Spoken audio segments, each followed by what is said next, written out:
23rd Psalm. That rings a bell in a lot of people.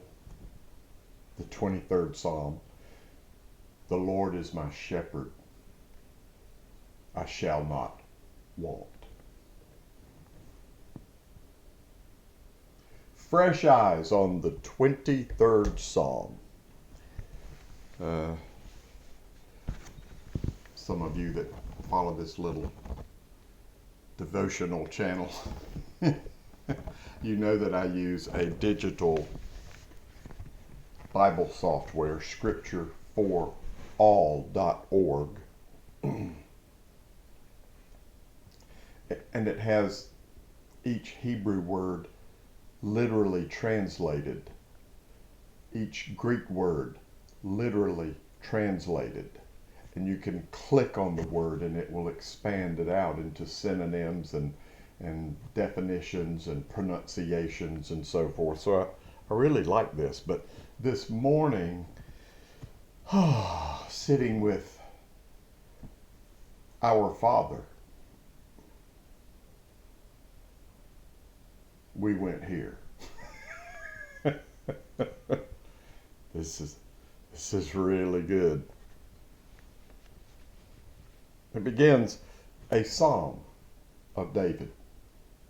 Of course, David the king of Israel and Judah.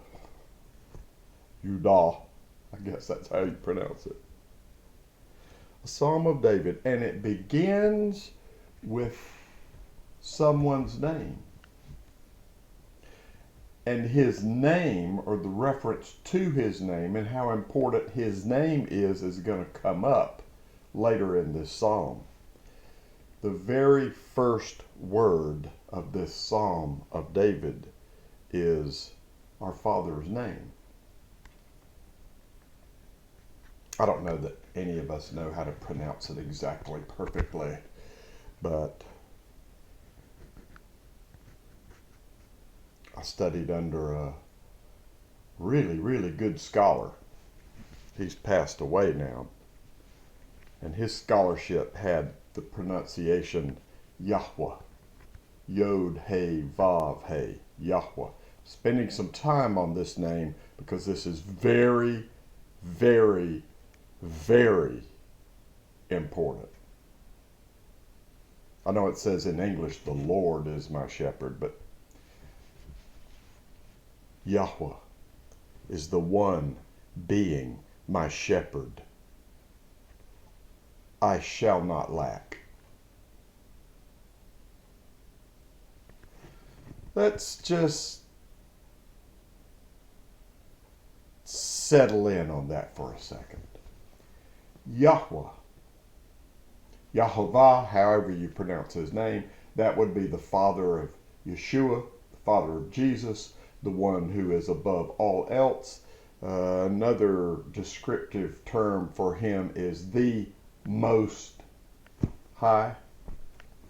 Now let's just think about who we're talking about here. I mean, this is not just, okay, let's all turn to the 23rd Psalm. You there? The Lord is my shepherd, I shall not want. Ho! Who?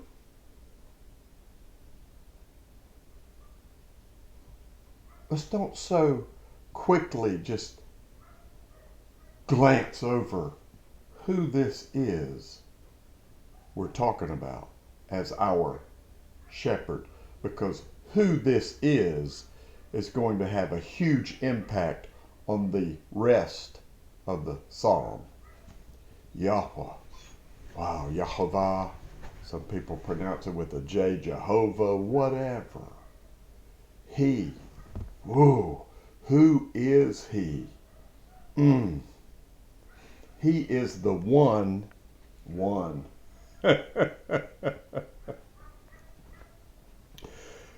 Wow. Yahweh is the one being my shepherd. Not just the one that is my shepherd, but the one that is being my shepherd. And since Yahweh, Big Daddy as I like to call him, is the one being our shepherd, those of us to whom he is, I shall not lack. I shall have lack of nothing. We could just sit on that one statement, Yahweh, the one being my shepherd. I shall not have any lack. Whew.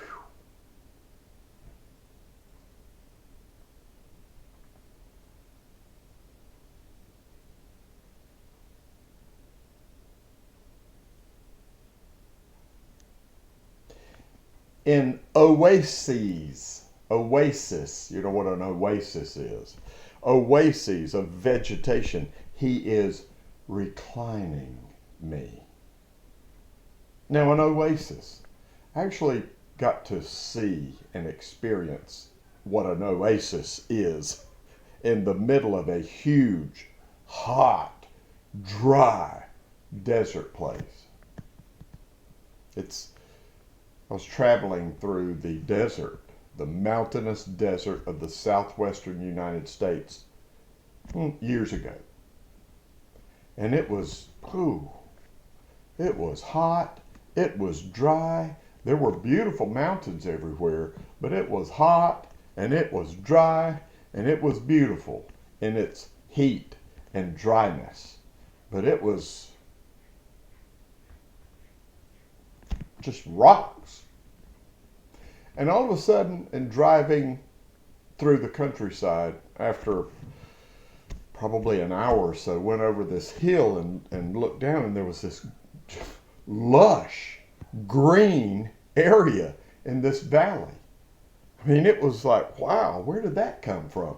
And there was a river, not a big, huge river, but it was a nice little river, and it was flowing really well. And that river flowed through the bottom of that valley, and when you came over the top of the hill and saw it, it was just amazing. There were houses and animals and buildings, and there was a little community there. It was an oasis in the middle of a hot, dry desert.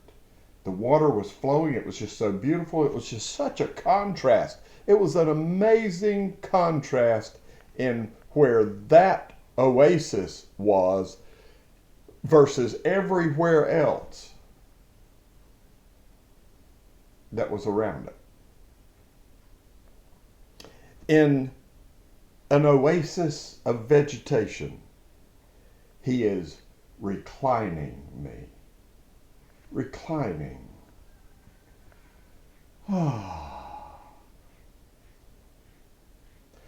On waters of restings, he is conducting me.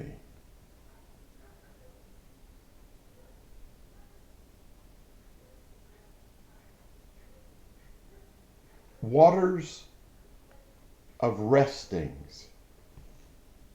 Think about that word for a second. Restings. Not just singular, but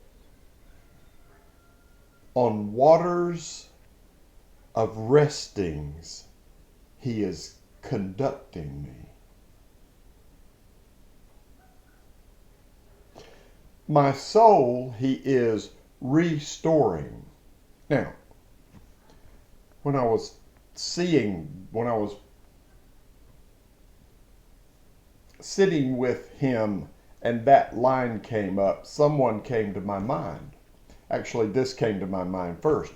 It was like my mind, my soul was this. I was in a huge store that everything that a human could need was in that store. And it was like my soul, now remember who we're talking about. He, Big Daddy, Yahweh, the Most High, the Father of Yeshua himself, yeah, that guy, he is restoring my soul. And I was in this huge, I don't know, this building where there was everything you could need.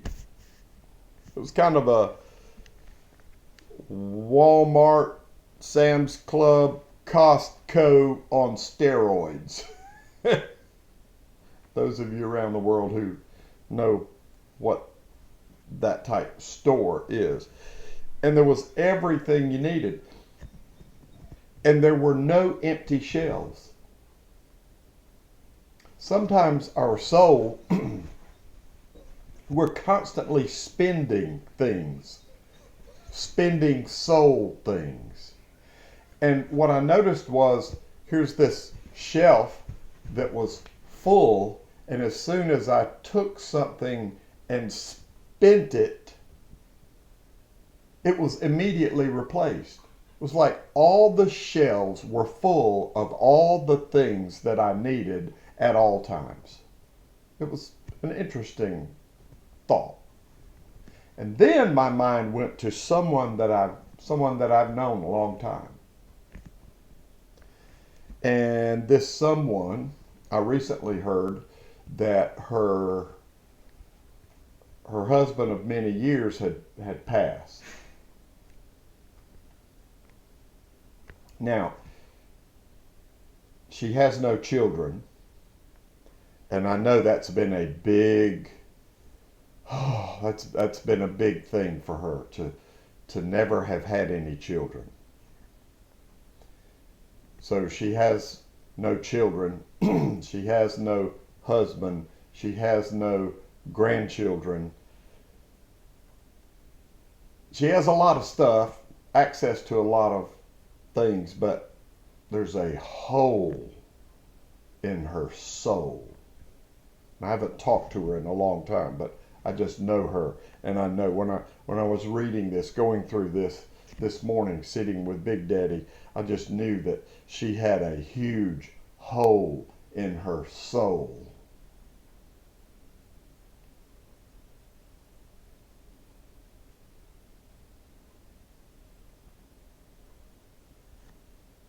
But if we get to that place of making Big Daddy our shepherd, even our soul is being restored. Even in that situation, she could be, and maybe she is, but she does know him or know about him for sure, but she could actually go through life having her soul being restored at all times. When that thought comes, oh, you don't have any children, what are you going to do when you get old? Boom. Instead of being, oh, thinking on that, dwelling on that, you can be in an oasis. And your soul can be being restored. That none of that matters. My love is in the heart of the Father. My love is my soul is being restored by His presence, His being my shepherd. That doesn't bother me. I'm not going to take that thought and just languish in that thought. My soul is being restored at all times. When the enemy comes with a thought to take something out of our soul and show us, you are lacking, you are lacking, you are lacking, you're not going to have this, you're not going to have that, it's going to be horrible, no. He is who He says He is, and He is my daddy, and He is my shepherd, and He is restoring my soul every moment of every day. He is guiding me in rounds of rightness. Now, most of us Western civilization people see time as moving along a timeline. I guess this way. Camera's looking backwards. We see time as moving along a line, but a more real Hebraic view of time is that time moves in circular fashion.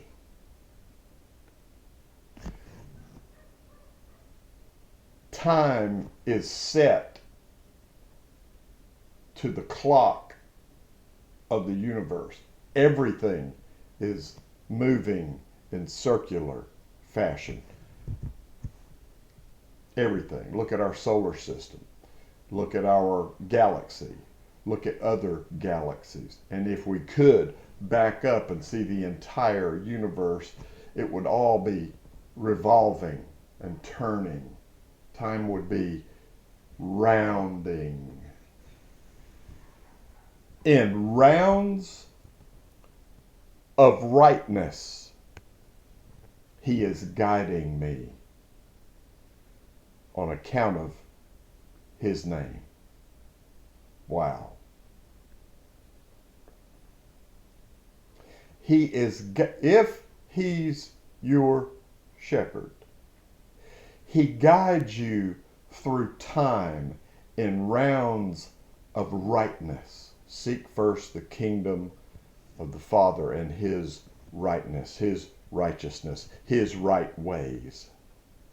He is guiding me in rounds of rightness on account of his name. I told you his name and the importance of his name was going to pop up a little later.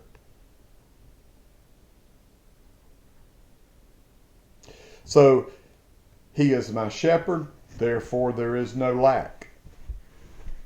In oasis of vegetation, he is reclining me. On waters of restings, he is conducting me. My soul, he is constantly restoring. He is guiding me in rounds of rightness on account of his name.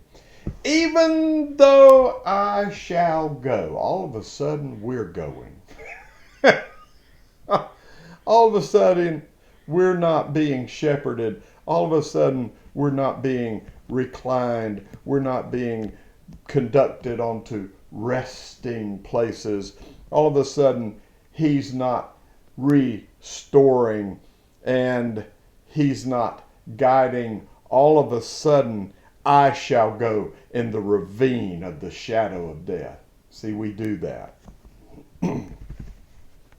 Even though he's our daddy, even though he's there to do all these things in this psalm for us, with us, to us, about us as one. We are one with him. When all of a sudden we turn our hearts away from oneness with him and allowing him to lead us, guide us, rest us, restore us. All of a sudden, when we turn away from oneness and look at a different path, even that I shall go in the ravine of the shadow of death. Even when we turn away from his rounds of rightness and we go off the path into a ravine, the shadow of death. In this ravine, there are no still waters. There is no oasis. In this ravine, when we decide to leave the oasis and turn and go this way, go over the hill, and we go down into this ravine, there's no water, there's no grass, there's no shade, there's nothing but, even when we find ourselves in that ravine, having gone our way, even that I shall go in the ravine of the shadow of death, I shall not be fearing evil. Even when we find ourselves in a mess that we have put ourselves in, because he is our shepherd, even when we get off the path, we're not going to be in awe or fearful of death, evil. We may not be on the right round. We may not be resting by the wonderful waters.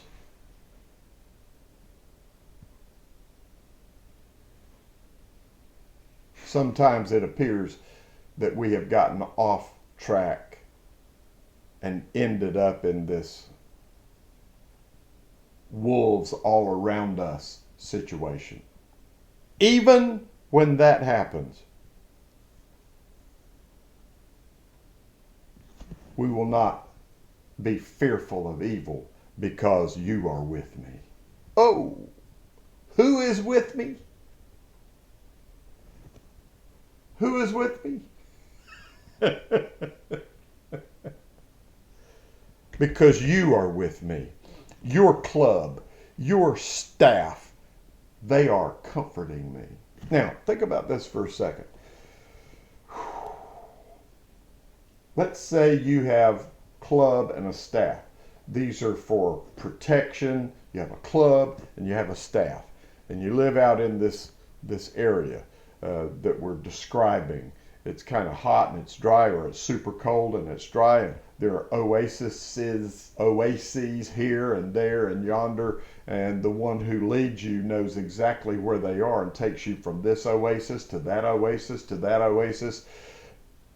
And you have a club and you have a staff. But he has a club and he has a staff. When he is our shepherd and he is leading, guiding, establishing, restoring, we don't even need a club and a staff. It's just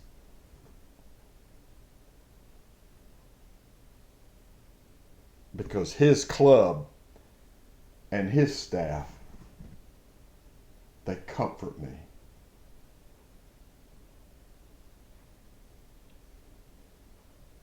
You are arranging before every facet of my life. You are arranging before my faces, before my life facets, a table in front of the ones that are being my enemies.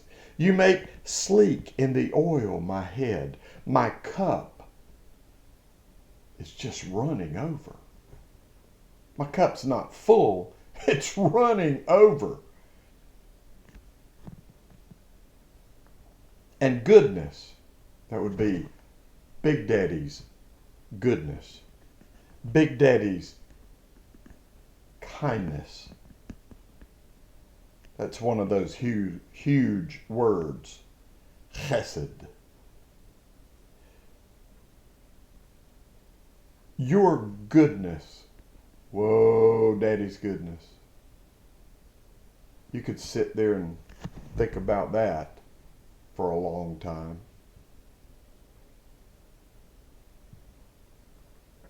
Daddy's goodness.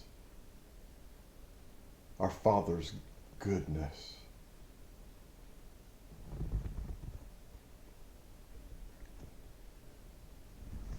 Let's just Selah and concentrate, think about His goodness.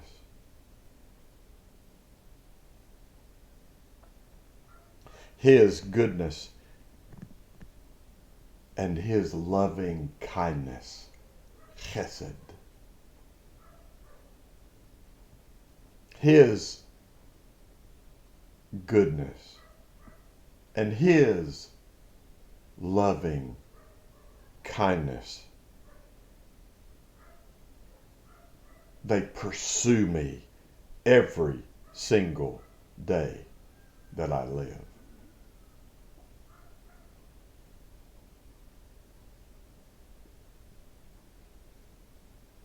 His goodness and His loving kindness. They are pursuing those of us who Big Daddy is our shepherd every moment of every day. Even when we're off the path, His goodness, His loving kindness, His tender mercies, His chesed is pursuing us all the days of our lives. And I will dwell in the house of Yahweh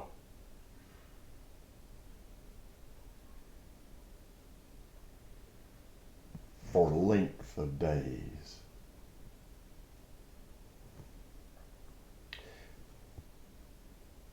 When we dwell in the secret place of the Father's house, it causes our days to be full of His goodness, His loving kindness, His tender mercies, because they are pursuing us. And if we will spend time in His house, dwelling in the secret place of the Most High, abiding under the shadow of His Messiah the King, our days are just full of His goodness,